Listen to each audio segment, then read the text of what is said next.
আসসালামু আলাইকুম। এখন দেখবেন সংবাদ শিরোনাম। সারা দেশে মনোনয়নপত্র বিতরণ চললেও জমে ওঠেনি ফর্ম সংগ্রহ। বড় দলের প্রার্থীরা না যাওয়ায় অনেকটা অলস সময় কাটাচ্ছেন কর্মকর্তারা।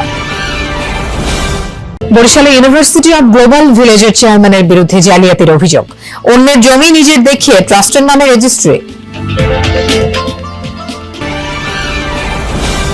সিরাজগঞ্জের চরাঞ্চলের জীবনচিত্র পাল্টে দিয়েছে ফুড ব্যাংক। দুর্যোগ পরবর্তী খাদ্য সংকট মোকাবেলায় ভুক্তভোগী নারীদের উদ্যোগ, সহযোগিতার আশ্বাস। ডিলারদের কাছে ধর্ণা দিয়েও সার পাচ্ছেন না রাজশাহীর কৃষকরা। বেশি সংকটে পেঁয়াজ ও আলু চাষিরা। সংকট নেই দাবি কৃষি বিভাগের। এতক্ষণ দেখছিলেন সংবাদ শিরোনাম, এখন দেখবেন বিস্তারিত। নির্বাচন কমিশনের ঘোষিত তফসিল অনুযায়ী সারা দেশে একযোগে চলছে মনোনয়নপত্র বিতরণ কার্যক্রম। ডিসেম্বরের 15 তারিখ থেকে শুরু হয় মনোনয়নপত্র বিতরণ। তবে এখনো প্রার্থীদের মধ্যে খুব একটা তাড়া দেখা যাচ্ছে না। দিন যত গড়াবে রিটার্নিং কর্মকর্তার কার্যালয়ে প্রার্থীদের আনাগোনা তত বাড়বে বলে আশা করছেন নির্বাচন সংশ্লিষ্টরা।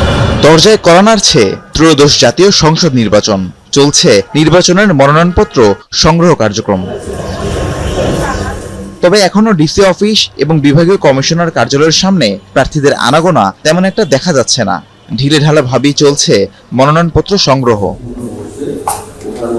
15 তারিখ থেকে মনোনয়নপত্র বিতরণ শুরুর পর রাজধানী ঢাকার 3টি স্থান থেকে পত্র নিয়েছেন মাত্র 6 জন। তারা হলেন ঢাকা 11 আসনে জাতীয় পার্টি থেকে SM আনিসুল হক সেলিম, একই আসনে বিএনপির MA কাইয়ুম, ঢাকা 12 আসনে বিপ্লবী ওয়ার্কার্স পার্টির আকবর খান এবং স্বতন্ত্র প্রার্থী মজিবুল ইসলাম, ঢাকা 16 আসনে স্বতন্ত্র প্রার্থী আব্দুল লতিফ, ঢাকা 17 আসনে স্বতন্ত্র প্রার্থী রাশিদুল হক সুজন।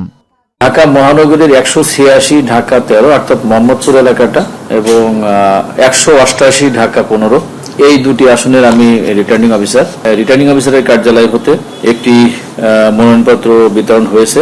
এছাড়া ঢাকা 15 আসন থেকে আরো একজন প্রার্থী গণফোরাম থেকে মনোনয়নপত্র সংগ্রহ করেছেন। পাশাপাশি ঢাকা 13 আসন থেকে সোহেল রানা নামে একজন ব্যক্তি, উনি স্বতন্ত্র প্রার্থী হিসেবে মনোনয়নপত্র সংগ্রহ করেছেন। একই চিত্র বিভিন্ন জেলায়। টাঙ্গাইলে এখন পর্যন্ত 4 জন স্বতন্ত্র প্রার্থী মনোনয়নপত্র সংগ্রহ করেছেন। নির্বাচন সংশ্লিষ্টরা বলছেন ভোটের জন্য সকল প্রস্তুতি নেওয়া হয়েছে। দিন যত গড়াবে প্রার্থীদের আনাগোনাও ততই বাড়বে বলে আশা রিটার্নিং কর্মকর্তাদের। নির্বাচন কমিশনের নির্দেশনা মোতাবেক সকল প্রস্তুতিমূলক কার্যক্রম আমরা সম্পন্ন করে যাচ্ছি। এ জেলায় ইতিমধ্যে 163টি ভোট কেন্দ্র চূড়ান্ত হয়েছে। ইতিমধ্যে 4 জন প্রার্থী মনোনয়ন সংগ্রহ করেছেন। বরিশালে বেসরকারি বিশ্ববিদ্যালয় ইউনিভার্সিটি অব গ্লোবাল ভিলেজের চেয়ারম্যানের বিরুদ্ধে জালিয়াতির অভিযোগ উঠেছে। অন্যের জমি নিজের দেখিয়ে রেজিস্ট্রি করেছেন বিশ্ববিদ্যালয়ের ট্রাস্টের নামে। অভিযোগ, আওয়ামী লীগ সরকারের আমলে প্রভাবশালী নেতাদের প্রভাবে হয়রানি করেছেন প্রতিষ্ঠানের অংশীদারদেরও। 2016 সালে অনুমোদনের পরের বছরই শিক্ষা কার্যক্রম শুরু করে Barishal university of global village. বিশ্ববিদ্যালয় মঞ্জুরি কমিশনের নিয়ম অনুযায়ী 7 বছরের মধ্যে স্থায়ী ক্যাম্পাসে যাওয়ার কথা থাকলেও 9 বছর ধরে 3টি ভাড়া ভবনে চলছে প্রতিষ্ঠানটির কার্যক্রম। কারণ খুঁজতে গিয়ে যমুনা টিভির হাতে আসে চাঞ্চল্যকর তথ্য। 2011 সালের 16 November university of global village ট্রাস্টের নামে 4% জমি রেজিস্ট্রি করেন প্রতিষ্ঠানটির চেয়ারম্যান ইমরান চৌধুরী। রেজিস্ট্রিকৃত দলিলে উল্লেখ করা হয় বরিশাল সদর উপজেলার ইসাকাঠি মৌজার 1350 নম্বর এসে খতিয়ান এবং 1045 দাগ নম্বরের ওই জমি। সিরাজগঞ্জের চরাঞ্চলে ভরসার নাম ফুড ব্যাংক। দুর্যোগ পরবর্তী খাদ্য সংকট মোকাবিলায় এই উদ্যোগ নিয়েছেন ভুক্তভোগী নারীরা। খাদ্য নিরাপত্তা নিশ্চিতের পাশাপাশি নারীদের স্বনির্ভরতার পথে এগিয়ে নিচ্ছে উদ্যোগটি। এতে বদলে যাচ্ছে চরাঞ্চলের জীবনচিত্র। ফুড ব্যাংকের পথ আরও মসৃণ করতে সব ধরনের সহযোগিতার আশ্বাস দিয়েছে প্রশাসন। 1 দশক আগে যমুনা গ্রাস করেছে আরজিনা খাতুনের বসত ভিটা। মাথা গোজার ঠাই এখন নদীতে জেগে ওঠা চর। শুধু আরজিনা নন, প্রতি বছর বন্যা, নদী ভাঙন ও জলোচ্ছ্বাসের মতো দুর্যোগে ক্ষতিগ্রস্ত এই জনপদের হাজারো মানুষ। দুর্যোগ মোকাবেলায় তাই গ্রামের নারীরা নিয়েছেন অভিনব উদ্যোগ, যার নাম ফুড ব্যাংক, যেখানে প্রতিদিনের খাবার থেকে নারীরা 2 মুঠো চাল সরিয়ে মাস শেষে জমা দেন ফুড ব্যাংকে। প্রতিদিন রান্না করি, এই রান্নার থেকে 2 মুঠো চাউল আমরা একটা বাসনে তুলি আলাদা।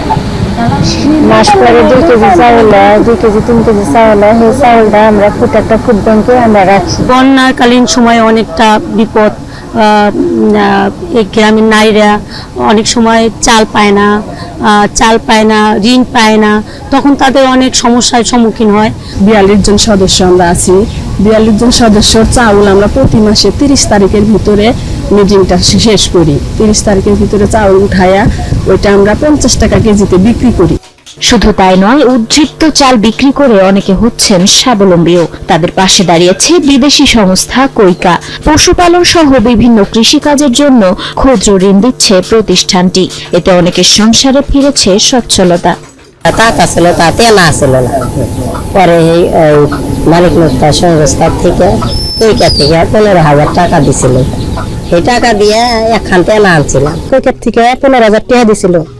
তাই দিয়ে আমি 3টা বেড়া কিনছিলাম, তাদের থেকে আমার 1,000 টাকা রাইস। খুব ভালো চাহিদার অর্ধেক সারও পাচ্ছেন না রাজশাহীর কৃষকরা। ফলে রবি শস্য বিশেষ করে পেঁয়াজ ও আলু চাষিরা পড়েছেন নিদারুণ বিপাকে। বাড়তি টাকা দিয়ে অনেকেই বাইরের দোকান থেকে সার কিনতে বাধ্য হচ্ছেন। সেখানে বস্তা প্রতি 400 থেকে 700 টাকা বেশি খরচ হচ্ছে। তাই উৎপাদন ব্যয় নিয়ে দুশ্চিন্তায় কৃষকরা। ডিলারদের দাবি, পর্যাপ্ত বরাদ্দ না আসায় চাহিদা মাফিক সার দিতে পারছেন না তারা। অথচ কৃষি অফিসের দাবি সারের কোনো সংকট নেই। ফসলের মাঠ প্রস্তুত, কিন্তু ডিলারদের কাছ থেকে পাওয়া যায়নি চাহিদা অনুযায়ী সার। তাই ফসল চাষ নিয়ে শঙ্কায় কৃষকরা। পেঁয়াজের চারা প্রস্তুত হলেও পর্যাপ্ত সার না পাওয়ায় যথাসময়ে রোপণ করা যাচ্ছে না। একই অবস্থা আলু, সরিষা সহ শীতকালীন অন্যান্য ফসলের। রসুন লাগাইছি 8 কাঠা, আবার পেঁয়াজ লাগাবো 3 বিঘে, মানে এই পেঁয়াজ আলুর পেঁয়াজ 3 বিঘে লাগাবো। তো সার তো আমার প্রচুর দরকার সারের। কৃষকরা বলছেন ডিলারদের কাছে মিলছে না চাহিদার অর্ধেক সারও। তবে সাব ডিলারদের কাছে চড়া দাম দিলে ঠিকই মিলছে সার। সব ধরনের সারে বস্তা প্রতি 400 থেকে 700 টাকা পর্যন্ত বেশি দাম নিচ্ছে তারা। বাইরে যখন কিনতে যাচ্ছি এটি দাম নিচ্ছে হচ্ছে 1350, আর যখন দোকানের খরচা কিনতে যাচ্ছি তখন নিচ্ছে 1950। 500 টাকা করে বেশি বস্তা প্রতি, আমরা দোকানটা কিনতে পারছি না। বাইরে থেকে আমরা দোকানে যা যেগুলা কিনি সেখানে 30,000 35,000 করে আমার সার কিনে ব্যবহার করতে হয়। কমের পক্ষ 500 টাকা বেশি লাগছে ডিলার থেকে। কৃষকদের অভিযোগ, সরকারের বেঁধে দেয়া দামে সার দিচ্ছেন না অনেক ডিলার। আর ডিলাররা বলছেন সরকারি গোডাউনে মজুত থাকার পরেও চাহিদা অনুযায়ী বরাদ্দ পাওয়া যাচ্ছে না।